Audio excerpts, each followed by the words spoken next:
Department. I am Shikha Shah, lecturer in Civil Engineering Department, LG Polytechnic. In this video, we will discuss the subject Design of Steel Structure, and the topic name is Design of Compression Member. These are the contents of this video: compression member, sections used for compression member, strength of compression member, effective length of compression member, short, long and intermediate compression members, compression member failure, and at last compression member design. Now what is compression member? Structural member which is subjected to axial compressive load is known as compression member. The compression members may be subjected to both axial compression and bending. When the compression members are overloaded, then their failure may take place because of one of the following reasons: direct compression, excessive bending, and bending combined with twisting. Now, sections used for compression member. These are some of the sections I have shown here that used as compression member, like single angle, double angle, T-shape, channel section, and many more. Now, the effective length of compression members. For calculation of effective length of compression members in IS 800-2007, page number 45, one table is given, table number 11 for effective length.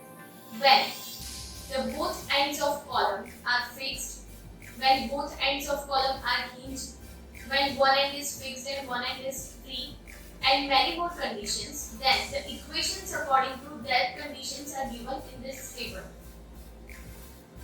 Short, long and intermediate compression members. First is short compression member. The compression member in which L upon R is less than or equal to 88.85 for mild steel. The failure stress is equal to the yield stress. No buckling will occur and it has no practical application. Long compression members. Axial buckling stress is below the proportional limit. They will buckle elastically. Euler's formula gives the strength of this member. And at last, intermediate length compression members. For this member, some fibers would have yielded and some fibers will still elastic.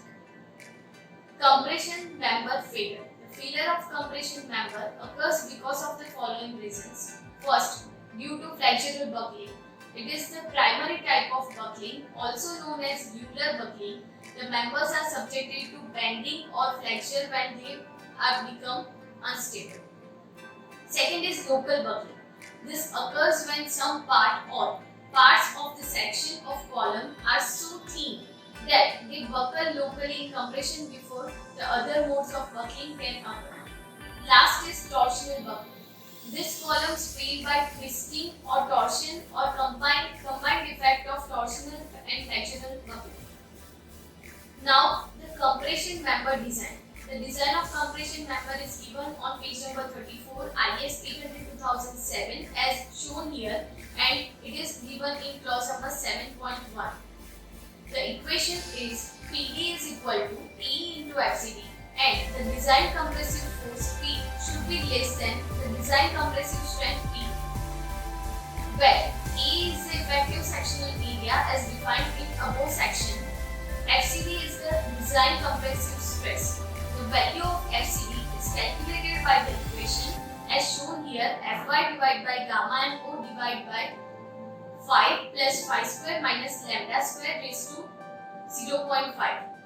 It is also known as the factor xi into Fy divided by gamma m, and it should be less than or equal to Fy divided by gamma mo, where gamma mo is the partial safety factor, Fy is the yield stress, and the equation of phi, which is the angle, is given 0.5 1 plus alpha lambda minus 0.2 plus lambda square, where lambda is the non-dimensional effective slenderness ratio is given by square root of Fy divided by FCC, and the another equation is square root of Fy into KL upon R square divided by pi square into T. For the calculation of imperfection factor alpha in last equation, the table 7 of IS 800-2007 is used. It is given in this image. Here, I am giving you a link of multiple choice question for self-evaluation about this topic. The link is given in the description box. Thank you.